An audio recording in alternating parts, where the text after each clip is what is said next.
우리 함께 묵상기도 하심으로 수요기도에 시작하겠습니다. 안영정 원사님 기도 인도하시겠습니다.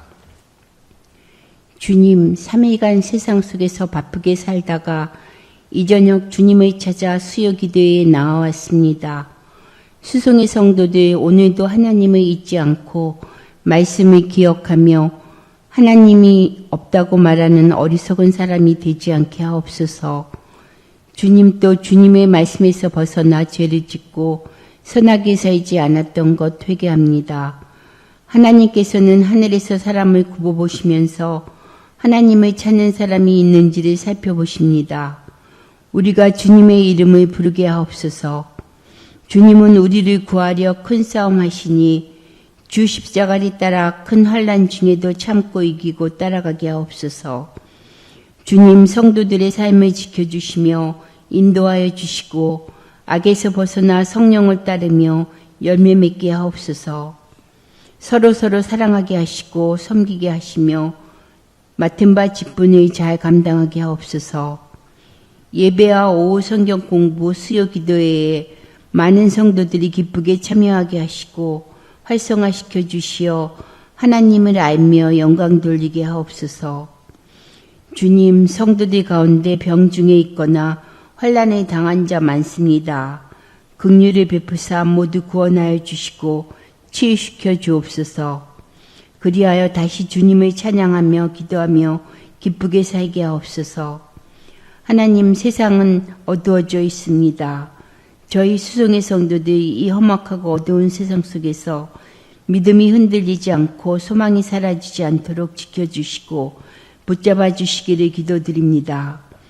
주여, 제게 성령으로 충만하게 채우사 생명수의 강물처럼 흐르게 하옵소서. 오늘 고인영 목사님 단위에서 말씀 증거하실 때에 성령의 능력이 나타나 저희들이 깨닫고 은혜 받는 시간 되게 하옵소서. 감사드리며 이 모든 말씀 우리를 사랑하시는 예수 그리스도 이름으로 기도드립니다. 아멘. 하나님의 말씀 시편 7편 1절부터 17절입니다. 주 나의 하나님, 내가 주님께로 피합니다. 나를 뒤쫓는 모든 사람에게서 나를 구원하여 주시고 건져 주십시오.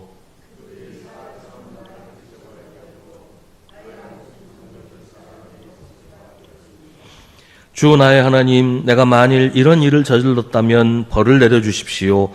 내가 손으로 폭력을 행했거나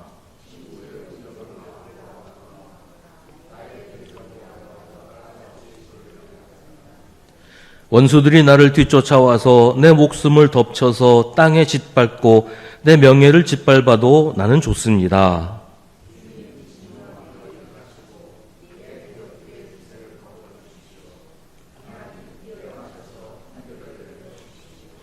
문민족들을 주님 앞으로 모으시고 주님께서는 그 높은 법정으로 돌아오십시오.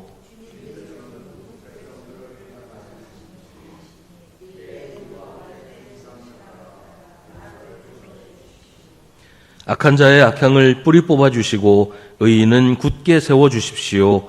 주님은 의로우신 하나님, 사람의 마음속 생각을 낱낱이 살피시는 분이십니다.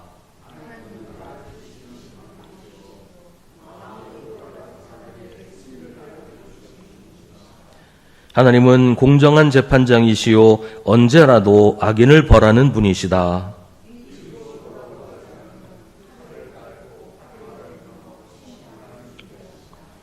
살상 무기를 준비하시고 화살 끝에 불을 붙이신다.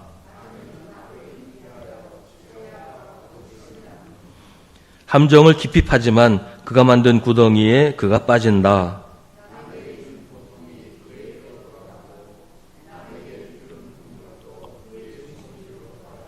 함께 읽습니다.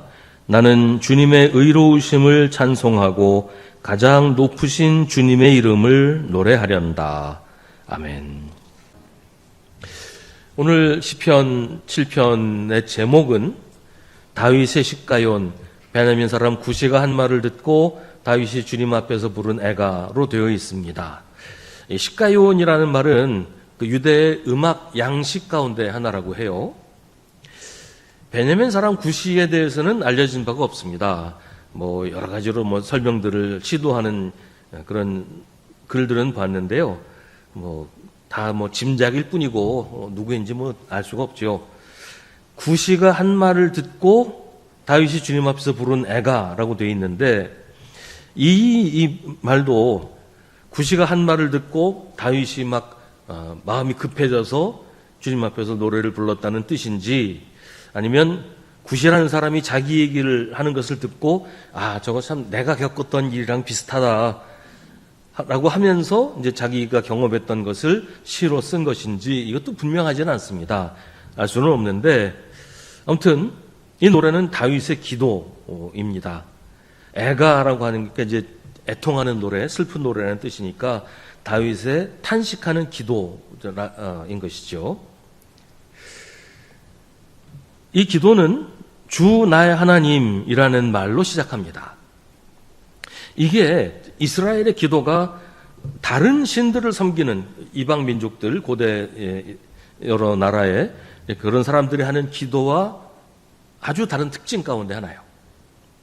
이 고대 사회에서 기도를 할 때 기도문 남아있는 기록들을 지금도 보면 자기들이 이제 기도하는 그 신이 있을 거 아닙니까? 무슨 말뚝, 바빌로니아 같은 경우에는 말뚝 신인데 말뚝 신한테 기도를 한다고 할 때 그 신의 이름 앞에 아주 장황한 아첨사가 들어가요. 아첨하는 말. 그러니까 그 신을 높이고 찬양하는 이런 얘기가 아주 장황하게 들어갑니다. 왜냐하면 그 시대 사람들의 생각은 이랬어요. 신이라고 하는 존재는 변덕스럽고 화를 잘 내는 존재이기 때문에 잘 달래주고 이렇게 아첨을 하고 그래야 신이 평안해지고 또 기도하는 제사를 지내는 자기들한테 복을 준다, 이렇게 생각을 했던 거예요. 그러니까 신한테 잘 보여야 된다, 신을 잘 달래야 된다, 이런 생각을 했던 겁니다. 그래서 기도를 할 때도 그냥 대놓고 누구 신이시여 이렇게 하지 않고 아부를 잔뜩 하는 거예요. 그 성경에도 보면 바빌로니아의 왕한테 얘기할 때 그냥 왕이시여 이렇게 얘기하는 경우가 잘 없어요. 만세 만세 하는 그런 말이 들어가거나 천세수를 누리소서 이런 말이 들어가거나 그 왕을 막 이렇게 띄워주고 아첨하는 말이 많이 들어가거든요. 그런 식으로 신한테 기도할 때도 이제 그런 표현을 앞에다가 많이 붙였단 말이죠. 근데 시편에서는 그런 공치사다 생각하고 바로 하나님을 부릅니다. 주 나의 하나님. 하나님은 변덕스럽고 갑자기 벌컥벌컥 화를 내시고 그런 분이 아니기 때문이에요. 하나님은 오래 참으시고 자비로우신 분입니다. 하나님은 하나님의 백성에게 다정하고 친절하신 보호자요, 인도자이십니다. 근데 구약 성경을 읽다 보면 그렇지 않은 것 같은데 이런 대목도 있긴 있어요. 예를 들면 이스라엘 백성들이 출애굽할 때 하나님이 막 화를 내시면서 다 멸해버리겠다 이러신 적이 여러 번 있었잖아요. 근데 그 상황을 잘 봐야 됩니다. 하나님이 참고 참으시다가 이거 도저히 이대로는 안 되겠다, 이대로 가다가는 완전히 나를 떠나서 엉뚱한 길로 가버리겠다라고 할 때 비로소 벌을 내리시는 거지, 조금 수틀리면 바로 화내고 바로 벌 내리고 바로 죽여버리고 그러신 건 아니란 말이에요. 이스라엘이 출애굽해서 가나안으로 들어갈 때까지의 그 역사 전체를 보면 이스라엘 백성들이 얼마나 하나님의 말을 안 들었습니까? 못되게 굴고 반항하고 불평하고 그걸 다 참으시고 끝까지 가나안으로 인도하셨단 말이에요. 그 이제 모세오경에 그런 얘기 나오고 특히 이제 출애굽기부터 그 얘기가 쭉 나오는데 그게 40년이에요. 40년 역사를 그렇게 짧게 기록을 해놓은 거니까 하나님이 갑자기 막 화내고 갑자기 막 짜증내고 이런 것처럼 보일 수 있지만 그게 그런 게 아니란 말이죠. 하나님은 오래 참고 기다리시는, 인내하시고 자비하신 그런 분이시다라는 것을 우리 성경에서 볼 수 있습니다. 그러니까 하나님은 우리가 눈치를 봐야 되고 비위를 맞춰야 되는 그런 심술궂은 신이 아니라 우리를 사랑하시고 인도하시는 분이시다. 그래서 하나님께 기도할 때 아무 의미 없는 그저 아첨하는 그런 말 할 필요 없다는 거예요. 나의 하나님을 부르면 됩니다. 더군다나 지금 이제 시편의 그 노래의 그 상황 내용을 쭉 보면 지금 한가하게 하나님한테 무슨 공치사를 할 상황이 아니에요. 주 나의 하나님, 내가 주님께로 피합니다. 이거는 아주 다급하고 긴박하게 호소하는 거잖아요. 뒤에서 막 적이 쫓아와요. 당장이라도 뒷덜미를 잡을 것 같아요. 근데 막 하나님한테 뛰어가면서 하나님 나 좀 보호해 주세요. 내가 하나님한테 가니까 나 좀 받아주세요. 이런 상황이란 말이에요. 그러니까 무슨 뭐 형식에 얽매여서 그런 쓸데없는 말을 할 그런 상황이 아니라는 거죠. 만약에 이런 다급한 상황에서도 이렇게 아첨하는 말을 하고 공치사를 해야 한다면 여러분 그런 신을 신뢰하고 의지할 수 있을까요? 이렇게 난 급해 죽겠는데 당장 죽을 것 같은데 하나님 달래야 되고 하나님 기분 맞춰줘야 되고 그런 신을 우리가 어떻게 신뢰할 수 있겠어요? 급한 일이 있을 때 그런 신을 부르고 그런 신한테 피신할 수가 있겠어요? 하나님은 그런 하나님이 아니시라는 거예요. 예수님은 우리에게 하나님을 아버지라고 부르라고 하십니다. 왜냐하면 하나님은 우리를 사랑하시는 우리의 아버지이시기 때문입니다. 지금 시인의 상황은 급박합니다. 나를 뒤쫓는 사람이 나를 잡으려고 덤벼들고 있어요. 피할 곳은 어디에도 없어요. 오직 주님만이 나의 피난처이시고 나를 구원하실 수 있습니다. 이 말은 딱히 피할 곳이 없어서 주님께 피한다는 말이 아니고 주님이 아니면 나를 구해 주실 능력과 그런 마음이 있는 분이 없다는 얘기예요. 그러니까 갈 데가 없어서 하다못해 마지 못해서 주님께 오는 것이 아니고 주님만이 나를 구해 주실 수 있기 때문에 주님에게로 간다. 그런 얘기죠. 3절부터 5절까지는 시인의 무고함에 대한 호소입니다. 작년이었는지 아무튼 얼마 전에 동탄에 있는 어떤 헬스장에서 남자 회원이 여자 화장실에 들어가서 여성을 성추행했다 신고가 들어와서 경찰이 그 남자를 찾아가서 아무 증거 없이 그 여자의 말만 듣고 남자를 범죄자라고 확정해서 막 강압적으로 수사를 했던 적이 있어서 이게 이제 굉장히 문제가 됐던 적이 있었죠. 근데 얼마 가지 않아서 이 여성의 신고가 무고였다는 것이 밝혀집니다. CCTV로 확인한 결과도 신고한 여자의 말과 앞뒤가 전혀 맞질 않아요. 이 여자의 말도 계속 바뀌어요. 처음에 했던 말에 계속 뭐가 붙어가지고 말이 엉뚱하게 발전을 하는 겁니다. 이게 이제 보도가 되면서 전국적으로 경찰에 대한 비난 여론이 들끓고 여자도 궁지에 몰리게 되니까 결국 자기가 허위 신고했다고 자백을 했습니다. 그래서 이제 남자의 혐의가 벗어진 그런 일이 있었어요. 근데 이제 그렇게 무고를 당한 이 사람이 그런 얘기 하잖아요. 정말 앞이 깜깜하고 뭐 어떻게 할 수가 없겠더라. 그렇게 여자가 자기를 신고를 하고 경찰은 와서 막 윽박 지르면서 바른 대로 대라고 막 이러고 그러니까 뭐 이러지도 못하고 저러지도 못하고 정말 황당해서 어떻게 할 수가 없겠더라. 이런 얘기를 합니다. 이 사건은 결국 무고라는 게 밝혀지긴 했지만 막상 이런 짓을 당하면 얼마나 황당하고 억울하겠어요. 내가 하지도 않은 일 때문에 누명을 쓰고 벌을 받게 되고 그뿐만 아니라 뭐 이런 죄, 이제 성추행이나 이런 죄는 또 사람들한테 손가락질 당하고 이게 평생 지워지질 않잖아요. 그 속이 어떻겠어요? 법원에서 최종적으로 유죄 판결을 받고 감옥살이 뭐 10몇 년씩 했던 사람이 나와서 형 다 마치고 나와서 재심 청구해서 무죄 판결을 받는 경우들 요새 종종 있습니다. 그 사람은 얼마나 억울할까요? 감옥살이 다 했어요. 10몇 년씩 감옥 다 살았어요. 자기가 하지도 않은 일 때문에 그런 벌을 받았으니 얼마나 억울하고 환장할 노릇이겠어요. 3절부터 5절은 그런 억울함을 토로하고 있는 거예요. 주 나의 하나님, 내가 만일 이런 일을 저질렀다면 벌을 내려주십시오. 라고 하면서 지금 여러 가지 얘기를 하죠. 근데 지금 여기서 이렇게 그렇게 얘기하는 것은 지금 시인을 뒤쫓는 사람들이 시인을 향해서 너 이렇게 잘못했지, 이런 죄 지었지 라고 하는 그런 내용이에요. 당신이 손으로 폭력을 행사하지 않았냐? 친구의 우정을 악으로 갚지 않았냐? 당신의 대적이라고 해서 아무 이유 없이 그를 약탈하지 않았냐? 라고 시인을 비난하고 있는 거예요. 근데 시인은 자기는 그런 일을 한 적이 없다고 하나님한테 호소를 합니다. 정말 내가 그런 일을 했다면 하나님이 나를 벌해 주십시오. 나 벌받아도 할 말 없습니다. 벌받아 마땅합니다. 라고 얘기합니다. 만약 내가 정말 그런 일을 했다면 난 피하지 않겠습니다. 나를 지금 뒤쫓는 사람들이 나를 잡아서 죽여도 나는 아무 상관없습니다. 하지만 난 그런 적이 없으니까 난 억울하고 난 원통하고 그러니 하나님 나를 도와주십시오. 나를 구해 주십시오. 라고 호소를 하는 겁니다. 죄를 지어놓고도 무작정 구해달라고 하는 건 문제가 있어요. 그러면 내가 죄를 지어서 그 죄 때문에 피해를 입은 사람이 있을 거 아니에요. 나 때문에 피해를 입은 사람이 있는데 나는 하나님한테 무조건 구해달라. 난 벌받지 않겠다. 뭐 이건 정당하지 않잖아요. 공평하지 않잖아요.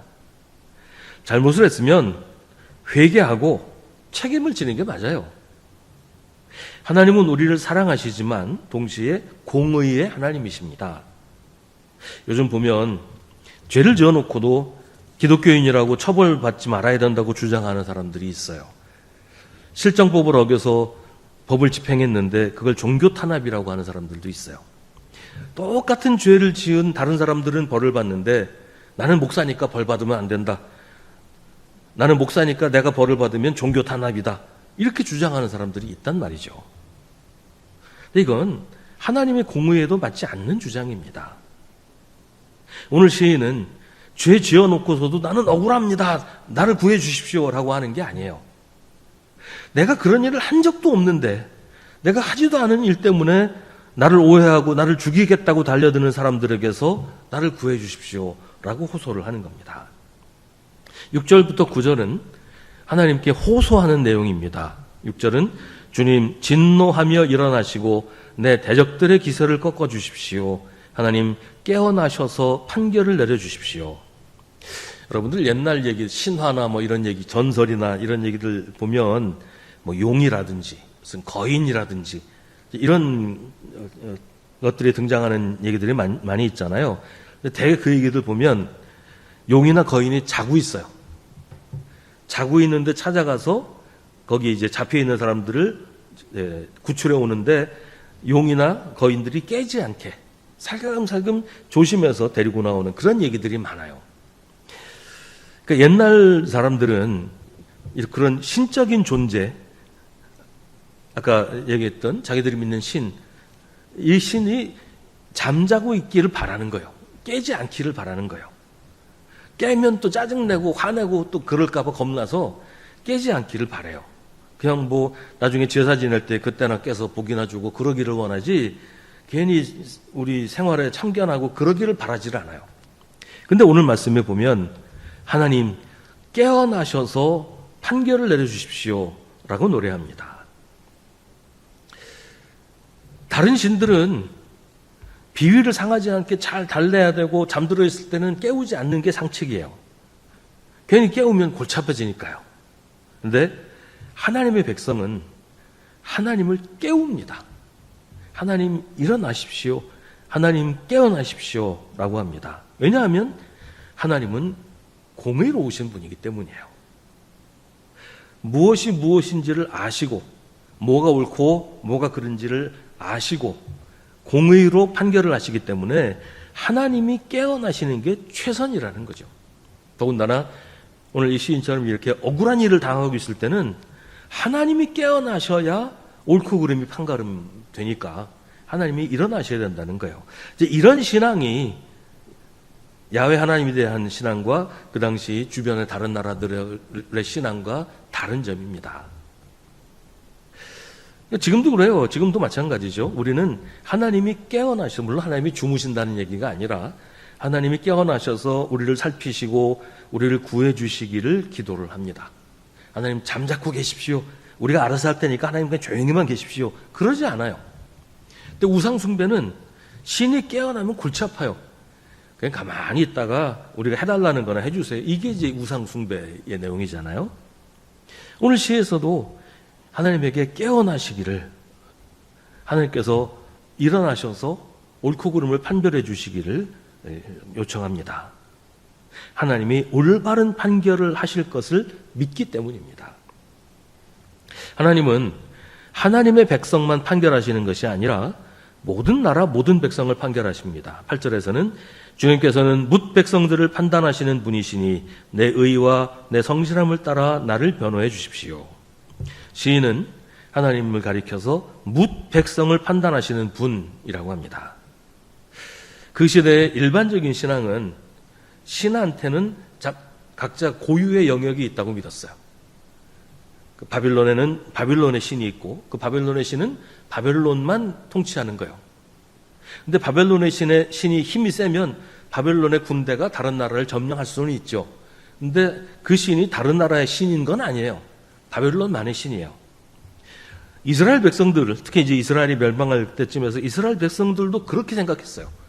하나님은 이스라엘만의 하나님이다. 이렇게 믿었어요. 근데 이스라엘이 망하고 나니까 하나님도 이제 힘을 잃었다. 우리가 바빌론의 포로로 왔으니까 이제 바빌론의 신을 믿어야겠다. 이렇게 생각한 사람들이 많이 나왔던 것도 신하한테는 각각 자기의 고유 영역이 있다고 생각했기 때문이에요. 한 나라의 신은 자기 나라만 지킨다 하는 것입니다. 그러나 하나님은 천지를 창조하신 만유의 주님이십니다. 어느 한 곳에 국한된 분이 아니에요. 이집트를 심판하시고 가나안을 멸망시키신 분이 하나님이십니다. 그래서 하나님은 이스라엘만이 아니고 뭇 백성, 온 세상 모든 백성을 판단하십니다. 이스라엘이 범죄했을 때는 이스라엘을 심판하시고 다른 민족이 이스라엘을 공격할 때는 다른 민족을 심판하십니다. 때로는 다른 민족을 이용해서 이스라엘을 벌하기도 하시지요. 우리 하나님은 기독교인들만 상대하시는 하나님이 아니에요. 하나님은 온 세상 모든 나라를 다스리는 왕이시고 모든 사람을 통치하시는 주님이시다라는 걸 우리가 꼭 기억을 해야 합니다. 9절에서 시인은 악한 자의 악향을 뿌리 뽑아주시고 의인은 굳게 세워주십시오 라고 노래합니다. 만약에 지금 이 시를 쓴 여기 이제 다윗이 썼다고 하니까 다윗이 자기가 악향을 했다면 자기라도 뿌리 뽑아달라고 합니다. 나는 죄를 지었어 나만은 예외로 해달라 그렇게 요구하지 않아요. 하나님 앞에서 감출 것도 없고 겁낼 것도 없다는 고백입니다. 8절에서는 내 의와 내 성실함을 따라 나를 변호해 달라고 합니다. 같은 얘기죠. 그 변호사들 얘기를 들어보면 누가 이제 변호사를 찾아가서 내 변호를 해 주십시오 그러잖아요. 근데 그 변호사한테 얘기하면서 자기가 잘못한 거 싹 빼놓고 얘기하는 사람들이 있대요. 예를 들면 뭐 이혼법정 같은 것도 그렇잖아요. 이혼법정에서 이제 이혼 재판을 하는데 변호사한테 가서 내 아내가 이거 잘못해서 도저히 난 못 살겠으니까 이혼해야 됩니다. 나를 이혼 재판에서 이기게 해주세요. 이렇게 요구를 할 거 아닙니까? 근데 이제 상대 쪽에서 예를 들면 이제 그 아내 쪽에서도 변호를 해야 할 거 아니에요. 변호하면 또 그쪽에서는 내가 잘못한 얘기, 뭐 이거 잘못했습니다. 얘기를 할 거 아니에요. 근데 내가 변호사한테 내 아내가 잘못한 얘기만 잔뜩 하고 내 잘못은 싹 빼놓고 얘기하면 변호사들이 변호를 제대로 할 수가 없어요. 내가 뭘 잘못했는지를 알아야 그걸 어떻게 해서 잘못이 아닌 걸로 만들고 상대방 잘못이 더 큰 걸로 만들고 이렇게 해서 재판에 이겨야 되는데 내 잘못 쏙 빼놓고 얘기 안 하면 나를 변호할 수가 없어요. 오늘 시인은 하나님께 내 의와 내 성실함을 따라 변호해 달라고 합니다. 자기 죄를 그냥 덮어버리고 숨기고 나 죄 지은 거 없어요 그러면서 무조건 하나님 내가 이기게 해주세요 그렇게 얘기하지 않고 내 의와 내 성실함을 따라 내가 한 나의 행실을 따라서 내가 하나님 앞에서 바르게 살았던 그 모습을 보고 내가 죄를 짓지 않았던 그 일을 보고 나를 변호해 달라 이렇게 얘기를 하는 것이죠. 주님은 사람의 마음속 생각을 낱낱이 살피시는 분이기 때문에 속일 수도 없고 감출 수도 없습니다. 우리가 기도할 때 이걸 꼭 기억해야 돼요. 기도하면서도 하나님 속이려고 하지 마세요. 기도하면서도 내 잘못 감추려고 하지 마세요. 하나님 이미 다 알고 계시는데 거기서 속이고 감춰봐야 무슨 소용이 있겠어요. 사람을 속일 수 있어요. 근데 사람도 오래 속일 수는 없어요. 몇 년 전에 신문에 난 기사 중에 그런 얘기가 있었어요. 미국 공화당 상원 의원 중에 오랫동안 동성애 반대 운동을 주도를 했고 미국 상원에서 동성애 문제를 다루는 무슨 위원장을 오래 한 그런 사람이 있었는데요. 그 사람이 동성애자였다는 게 이제 밝혀진 거예요. 이 사람이 오랫동안 반동성애 운동을 해온 사람인데 오래전부터 동성애자였다는 게 밝혀진 거죠. 사람은 다른 사람의 속을 알 수가 없기 때문에 속을 수 있어요. 그런데 사람도 오래는 못 속여요. 그런데 하물며 하나님을 속일 수는 없습니다. 하나님은 사람의 마음 속 생각까지도 낱낱이 살피십니다. 하나님 앞에서 감추거나 속이려고 하지 말고 솔직하게 다 내놓는 게 정답이에요. 하나님은 사람의 어설픈 속임수에 넘어가실 분도 아니고 이미 우리 마음속까지 다 알고 계시는데 우리가 솔직하게 다 내려놓고 회개해야 하나님께서 우리를 용서하실 수 있잖아요. 10절부터 16절은 하나님이 어떤 분이신지를 노래합니다. 하나님은 나를 지키시는 방패시요 마음이 올바른 사람에게 승리를 안겨주시는 분이시다.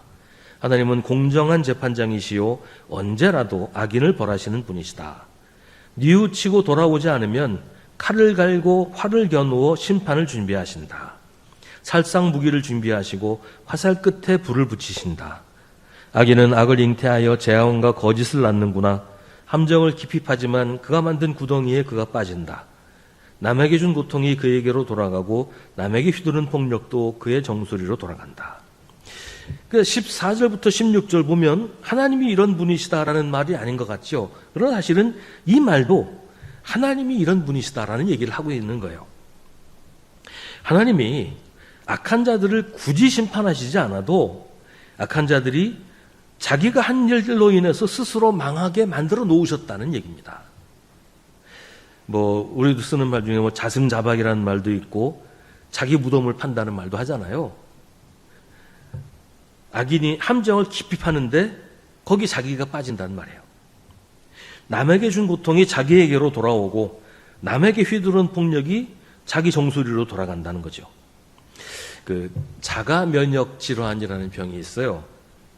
세균이나 바이러스 같은 외부의 침입자로부터 내 몸을 지켜주는 게 이제 면역세포인데 그 면역세포가 좀 이상이 생겨가지고 자기를 공격해요. 자기 몸을 공격해요. 그러니까 자기가 자기를 공격하는 거예요. 악의 속성이 그래요. 악이라고 하는 게 다른 사람을 해치려고 하는 거잖아요. 근데 다른 사람을 해치려고 하는 그 일이 결국 자기를 상하게 만든다는 겁니다. 그게 하나님의 섭리라는 거예요. 악은 상대를 가리지 않습니다. 누구든지 공격해서 해치는 게 악의 속성이에요. 그러니까 내가 악을 행한다고 나는 예외일 수 없어요. 내가 행한 그 악이 나를 공격한다. 나에게 칼끝을 겨누게 된다. 이게 하나님께서 만드신 법칙이라는 거예요. 그러니 더욱 악을 멀리하고 선을 행해야 하는 것입니다.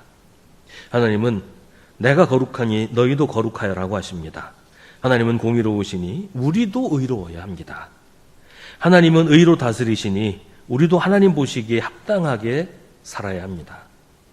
평소에 하나님과 상관없이 내 멋대로 살다가 어려운 일 생기면 하나님께 달려와서 도와달라고 하는 것은 하나님 보시기에 하나님이 기뻐하실 일은 아니죠. 우리가 악한 사람이면서 나를 해치는 사람을 악하다고 하면서 하나님께 악한 자를 심판해 달라고 하면 하나님께서 누구를 심판하시겠어요? 우리가 완전히 선하고 흠이 없을 수는 없어요. 그러나 언제든지 죄를 깨닫고 회개하면 하나님은 그 죄를 없던 것으로 인정해 주십니다.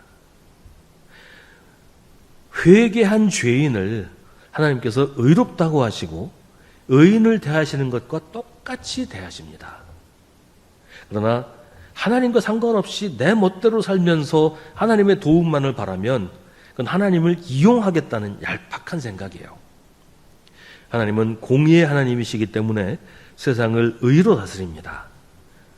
적어도 우리는 우리가 행한 악한 일 때문에 우리 자신을 해치는 어리석은 사람이 되지는 말아야 합니다. 우리가 완전할 수 없지만, 흠이 많지만 언제든지 하나님 앞에 회개해서 하나님의 의리를 의롭다고 인정해 주실 수 있게 우리 자신을 만들어야 합니다. 하나님의 섭리는 우리가 행한 그대로 우리가 당하는 것입니다. 우리가 악을 행하면 그 악의 칼끝은 우리를 향합니다. 우리가 누구를 미워하면 우리도 미움을 받게 됩니다. 우리가 누구를 저주하면 그 저주는 다시 우리에게로 돌아옵니다. 그러나 우리가 하나님께 회개하면 하나님께서는 우리를 의롭다고 인정해 주십니다. 우리가 행한 악한 일이 우리에게 돌아오지 않도록, 우리가 행한 선한 일이 우리에게 돌아오도록 하는 것이 지혜입니다. 그리스도인은 하나님의 지혜로 사는 사람입니다. 하늘에 계신 우리 아버지의 이름을 거룩하게 하시며 아버지의 나라가 오게 하시며 아버지의 뜻이 하늘에서와 같이 땅에서도 이루어지게 하소서. 오늘 우리에게 일용할 양식을 주시고 우리가 우리에게 잘못한 사람을 용서하여 준 것 같이 우리 죄를 용서하여 주시고 우리를 시험에 빠지지 않게 하시고 악에서 구하소서. 나라와 권능과 영광이 영원히 아버지의 것입니다. 아멘.